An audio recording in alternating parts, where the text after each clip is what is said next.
बोलिए श्री सदगुरु महाराज की जय। अपने निवास में विराजमान ब्रह्मदेव संत साई स्वामी जी महाराज के विशेष कृपा पात्र पूज्यपाद प्रधानाचार्य के श्री चरणों में कोटि कोटि नमन। पूज्य महात्मागण, सत्संग प्रेमी सदात्माओं, माताओं एवं बहनों, आज हम लोग बिल्कुल अंतिम बेला के सत्संग में उपस्थित हैं। कुछ देर ही सत्संग होगा, फिर समापन हो जाएगा। थोड़े काल में ही हम लोगों का पूरा काम बन जाए, तो थोड़ी सावधानी चाहिए, क्योंकि आज का जो प्रसंग है, भगवान श्री राम सबरी माई की कुटिया पर पधारे हैं। यही प्रसंग है। भगवान भी भक्त को खोजते रहते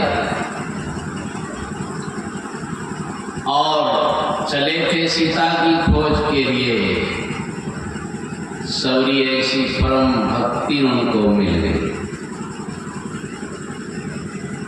जब भगवान को भक्त मिल जाते हैं तो कुछ भी छिपाते नहीं है।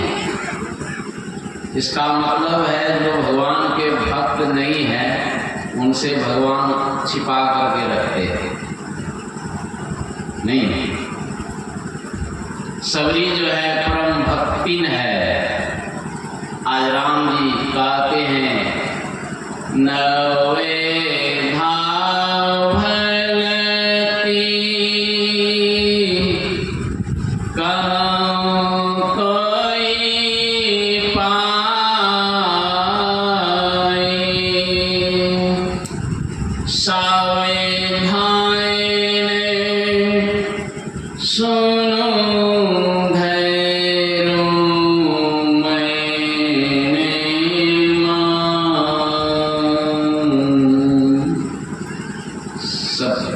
भक्ति की बातें राम जी कहने के लिए बिल्कुल तैयार हैं, लेकिन एक शर्त लगा दिए हैं कि सावधान होकर के मेरी बातों को सुनो। सुन करके इस कान से दूसरे कान से निकाल नहीं। पहले जो सावधान नहीं रहेंगे तो सुनिए नहीं जाए। थोड़ी सावधान होकर के जो बैठे हैं कि चले भाई घर द्वार छोड़ कर के आए हैं, कुछ सुन करके समझ लेंगे, वो सावधान है। वो सुनते हैं, कहीं सुन करके इस कान से दूसरे कान से निकाल नहीं दीजिए। सावधानी से सुनिए, सुनो, धरो, मन माही एकदम धारण कर लीजिए, परम कल्याण हो जाए। भगवान मिल जाएंगे, शिव जी मिल जाएंगे। शिव जी को तो माता पार्वती हर जन्म में तपस्या करके प्राप्त कर ही लेते थे। नहीं, पार्वती का तो यही प्रण ही था, जन्म जन्म के रग रग हमारी, बरों शंकर नहीं तो रहो तुम्हारे। हर जन्म में तपस्या करके शिव जी को पार्वती प्राप्त करती थी। इसका मतलब है हर जन्म से पार्वती तपस्विनी थी। तपस्विनी के अंदर में कोई सांसारिक विकार नहीं होते, सांसारिक चिंतन मनन उनके अंदर में नहीं होता है। क्या होता है उनके मन में? जो होता है उनमें वो प्रश्न करते हैं। बहुत प्रश्न जो है पार्वती ने भगवान शंकर से पूछी, भगवान शंकर ने बड़े ही प्रसन्नतापूर्वक सारे प्रश्नों का उत्तर देते। और उनमें से एक प्रश्न जो था बहुत सबके लिए परम प्रिय है। क्या प्रश्न था वो? ये सोइए नहीं, आगे वो सो रहे, इतना जोर से आवाज है। कहते हैं क्या प्रश्न है कि भगवान संसार में सबसे बड़ा लाभ क्या है? देखिए यज्ञ में सबके लिए हो गया। सबसे बड़ा यह है कोई गोटा जिला जिसके मन में ये प्रश्न उठता हो? तेज विद्यार्थी, घुसखोर विद्यार्थी, गरीब या अमीर, छोटे पद वाले हो कि बड़े पद वाले हो, कोई दुनिया में है? खेती में कितना लाभ है, नौकरी में कितना लाभ है, दुकानदारी में कितना लाभ है, पढ़ाई लिखाई में कितना लाभ है, चोरी डकैती में कितना लाभ है। यही करते करते बुढ़ा मर के चले। प्रश्न उठत नहीं था इस शरीर में आए हैं, मनुष्य शरीर में, तो दुनिया में सबसे बड़ा लाभ है नहीं प्राप्त हो, कम से कम जानकारी भी तो होनी चाहिए। और स्कूल कॉलेज में भी इसकी कोई जानकारी नहीं। सबसे बड़ा लाभ जानना सबके लिए जरूरी है कि नहीं है? क्योंकि उस लाभ से यदि हम वंचित रह जाएंगे तो फिर बार बार जन्म लेना पड़ेगा, करोड़ों बार जन्म लेना पड़ेगा। जब तक उस लाभ को नहीं, सबसे बड़ा लाभ जब तक नहीं प्राप्त होगा तब तक जन्म मृत्यु के चक्र से आप छूट ही नहीं सकते। भगवान शंकर ने क्या कहा? ये नहीं कहा हे पार्वती तुम हर जन्म में तपस्या करके मुझको प्राप्त कर लेती हो। दर्शन की बात होती, भगवान को प्राप्त कर लेती थी हर जन्म में शिव जी को। शिव जी क्या कहते हैं कि तुम हर जन्म में मुझको तपस्या करके प्राप्त कर लेती हो, यही सबसे बड़ा लाभ है। शिव जी ने ऐसा नहीं कहा। क्या कहा? गिरिजा संत समागम संलाभ न कछु आम। हे पार्वती संत मिलन के समान संसार में कोई दूसरा लाभ नहीं है। इसलिए कहाँ जाना चाहिए? फिर भी लोग नहीं आते। शराबी के पास चले जाएंगे, जुआरी के पास चले जाएंगे, दुष्टों और पापियों के पास चले जाएंगे, जानते हैं कि झूठ बोलता है, फिर भी उसके पास चले जाए। नानक साहब का के संत शरण जो जन गए सो जन उदरण हारा, संत निंदा नानका बहुरी बहुरी अवतार। संतों के चरण शरण में जो चला गया, इन्हें 10,000 20,000 पहुंच गया संत के पास, तो वहाँ सीट खत्म हो गया। शोभा ये भारत सरकार के पास नहीं, बात बिहार सरकार नहीं। लोग नौकरी के लिए जाते हैं, 1000 लोग नौकरी 10,000 पहुँच गए, 9,000 लौट करके चले आते हैं, उनको नौकरी नहीं। इस संत का दरबार ऐसा नहीं है, जितना भी चले जाए वो खाली रहे। संत शरण जो जन गए सो जन उदरण हारा, संत निंदा नानका बहुरी बहुरी अवतार।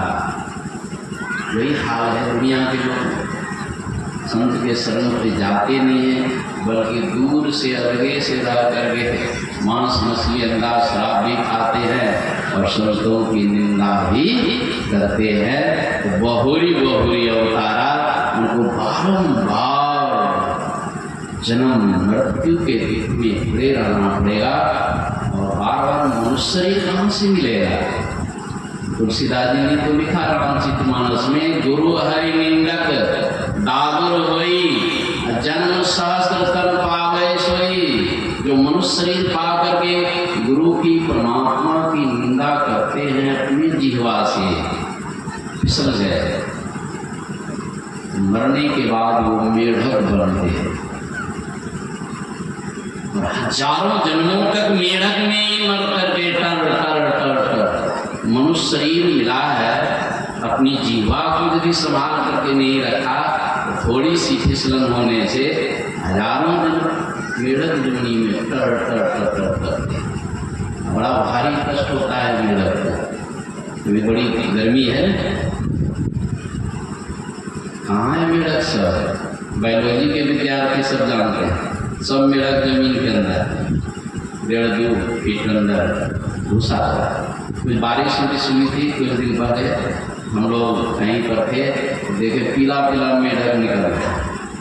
मिट्टी गिल्ली होने के बाद तो भीतर से जो है बाहर निकलते हैं पीला। कहीं एक साल यदि बारिश नहीं हो तो वहीं पड़े। इस तरह की सजा वाला कहीं कार है जेल। ये दुर्दशा है मनुष्य को। इसलिए राम जी ने कहा, प्रथम भगति संतन कर संगा। सबसे बड़ा लाभ चाहते हैं तो कम से कम संतों का संग कीजिए, संग का रंग लगेगा। दूसरी रति नम कथा प्रसंगा, और वहाँ जो सुनाया समझाया जाता है उसमें प्रेम कीजिए। एक अक्षर भी पढ़े लिखे नहीं है, कोई चिंता की बात नहीं है, कोई डिग्री की यहाँ कोई बात ही नहीं। अनपढ़ से अनपढ़ व्यक्ति का भी मन यदि सत्संग में लग जाता है, उनको ज्ञान हो जाता है। ये क्षमता हर एक मनुष्य शरीर में है। और विद्वान से विद्वान, भारी विद्वान भी है, डॉक्टर इंजीनियर भी है, उनको यदि कथा में प्रेम नहीं है, उनको कभी ज्ञान होने वाला होती पड़ी पड़ी जगमुआ पंडित भया ना इसी को गया। गुरुपद पंकज सेवा, तीसरी भगति अमान, चौथी भगति मम गुणगना, करे कपट जिगान। कहते कि मेरा गुणगान करो, यही चौथी भक्ति है। लेकिन राम जी ने शर्त रख दिया है कि कपट छोड़ करके मेरा गुणगान करो। कपट रख करके मेरा गुणगान तो दुनिया में लोग कर ही रहे हैं, वो भक्ति नहीं है। कपट का संक्षिप्त अर्थ आप जान लीजिए, जिनके अंदर में दुनिया की कामना है, दुनिया की इच्छा है और भगवान का गुणगान करते हैं, ये सब कपट भक्ति में आ जाते हैं। कोई इच्छा नहीं, सत्संग कर रहे हैं, सत्संग सुन रहे हैं केवल प्रभु का दर्शन करने के लिए, और कोई इच्छा नहीं है। ये है चौथी भक्ति। चौथी भक्ति मम गुणगना, करे कपट जिगान, मंत्र जाप मंत्र विश्वासा। पंचम भजन सो वेद प्रकाशा। गुरु मंत्र जो आज भी बहुतों ने लिया है, पहले भी लिए हैं। कहते जिस मंत्र को आपने प्राप्त किया है दीक्षा में, उसमें दृढ़ विश्वास चाहिए, ऐसा राम जी का मंत्र जाप मम दृढ़ विश्वासा पंचम भजन सो वेद प्रकाशा। राम जी का तो यही पांचवी भक्ति है। गुरु मंत्र जप करते हैं विश्वास के साथ। अति पावन गुरु मंत्र मनै मन जाप जपो, उपकारी गुरु रूप का मानस ध्यान थपो। ये पांचवी भक्ति है जो स्थूल सगुण रूप उपासना कहलाता है। और आज 300 संप्रदाय से भी अधिक संप्रदाय पूरे भारत में हैं, तो कहते हैं कि सब जगह ये पांचवी भक्ति जो है चल रहा है। लेकिन इससे आगे बढ़ने के लिए छठी भक्ति जो सूक्ष्म भक्ति है, उसी को समझाने बुझाने के लिए संतमत का मंच बना हुआ है। राम जी कहते हैं छठ दमशील विरति बहु कर्मा, निरत निरंतर सज्जन धर्मा। इसी को जो समझा दे, दुनिया में कोई भी मत है उसको हम संत मत कह करके ही स्वीकार करेंगे। छठ दमशील विरति बहु कर्मा, निरत निरंतर सज्जन धर्मा। ये प्रवचन कहने से ना सुनने से, पोथी पुराण पढ़ने से कुछ भी समझ में आने वाला नहीं है। ये कहन सुनन से परे की बात है। वो है दम का साधन। जिनकी इंद्रियां दम मनशील हो गई है, जिनकी इंद्रियां काबू में हो गई, वो शरीर कितना भी कमजोर हो, रोगी हो, कैसा भी शरीर हो, जिनकी इंद्रियां काबू में है, दुनिया में सबसे बड़ा भगवान वही है। छठ दमशील विरति बहु कर्मा। संसार के बहुत सारे कर्मों से भी अलग थलग रहते हैं और अपने काम में दिन रात लगे रहते हैं। वही है निरत निरंतर सज्जन धर्मा। ये दृष्टि साधन की क्रिया जो हम लोगों को भजन भेद में बताई गई है, उसको अच्छी तरह जानिए, उसको अच्छी तरह समझिए। यदि नहीं समझे हैं तो बार बार समझिए। जाओ नहीं समझो सदगुरु पद गहो। कहते हैं कि गुरु महाराज को भी लगा होगा कि तो जल्दी समझ में बात आने वाली है नहीं। कितना आदमी तो सत्संग नहीं करते हैं, जाके दीक्षा ले लेते हैं, वो कहाँ से समझे। ठीक है, गुरु युग से आपने दीक्षा ले ली है, एकदम मन लगा करके खूब रोज सत्संग कीजिए, रोज त्रैकाल संध्या कीजिए, तब होते होते आपके अंदर में कुछ सिमटाव होगा, दृष्टि स्थिर होने लगेगी। ठीक चीज जब दृष्टि स्थिर हो जाए तो मन का पूर्ण सिमटाव हो जाएगा। यही जो है दम का साधन है, बिंदु ध्यान। इसी को शून्य ध्यान कराते हैं। शून्य ध्यान सबके मन माना, तुम बैठो आत्म स्थाना। उस शून्य में परमात्मा की केवल ध्वनि आप सुनेंगे और कुछ नहीं। केवल प्रभु की आवाज सुनने देंगे। केवल आप अपने मन को खाली तो कर दीजिए। आप देख लीजिए कि प्रभु की आवाज जो सुनने लगेगा, उसको भोजन मिले या ना मिले, उसको एकदम आनंद में रहेगा। यहाँ भरपेट भोजन, फिर भी कोई आनंद नहीं। सब चारों लोग संसारिक सुख सुविधाएं हैं, लेकिन फिर भी आनंद नहीं है, फिर भी बेचैनी लगी हुई है। कहते हैं बेचैनी ये करोड़ों जन्मों में जाने वाले नहीं हैं। जब तक कि आप प्रभु के शब्द को अंदर में नहीं सुनेंगे, तब तक ये बेचैनी लगी ही रहेगी, कभी बेचैनी आपकी नहीं जाएगी। इसलिए जो है सातवीं भक्ति जो है शब्द साधना है। साधन सममय में जग देखा, मोते संत करी लेखा। हे सबरी, सातवीं भक्ति में मेरे समान संसार के सभी लोगों को जानो। सम गाते हैं मनोनिग्रह। आलम समो, सम मतलब होता है मनोनिग्रह। तो मनोनिग्रह करने के लिए शब्द का अभ्यास सीखना पड़ता है। ये संत मत में अंतिम दीक्षा है। बहुत लोग होंगे इस पंडाल में, मंच पर, जिनको कि शब्द साधना मिला होगा। उस शब्द को सुनने के लिए खूब अभ्यास। गुरु महाराज एक जगह कहते हैं जिनकी जो कमज़ोर हो गए हैं, जो बूढ़े हो गए हैं, अधिक आयु जिनकी हो गई है, उनसे दृष्टि साधन नहीं होगा। उनको चाहिए वो सब साधना सीख करके अत्यंत अभ्यास करें, सारी चिंताओं को छोड़ करके उस अभ्यास में लग जाए। वो कहते हैं अत्यंत अभ्यास करते करते कभी ना कभी स्थूल मंडल के केंद्रीय शब्द को वो ग्रहण कर लेंगे। शब्द खोजी मन बस करे, सद जोग है यही, सत्संग निस्सार है ये तो झूठी देही। बस उनका काम बन जाएगा, क्योंकि अंदर में अभ्यास करते करते एक शब्द परमात्मा का जो सार शब्द है, आदिनाद है, उस आदिनाद को जो ग्रहण कर लेते हैं वे अमृत का खान है। अंतर के अंतिम तह में गुरु हैं, मन पता पाता नहीं।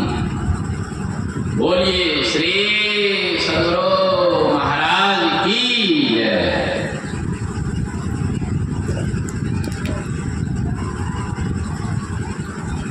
श्री सद्गुरु महाराज की जय। अभी हम पूज्य चरण स्वामी प्रेमानंद जी महाराज को सुन रहे थे। अब नाथ नगर से पधारे हुए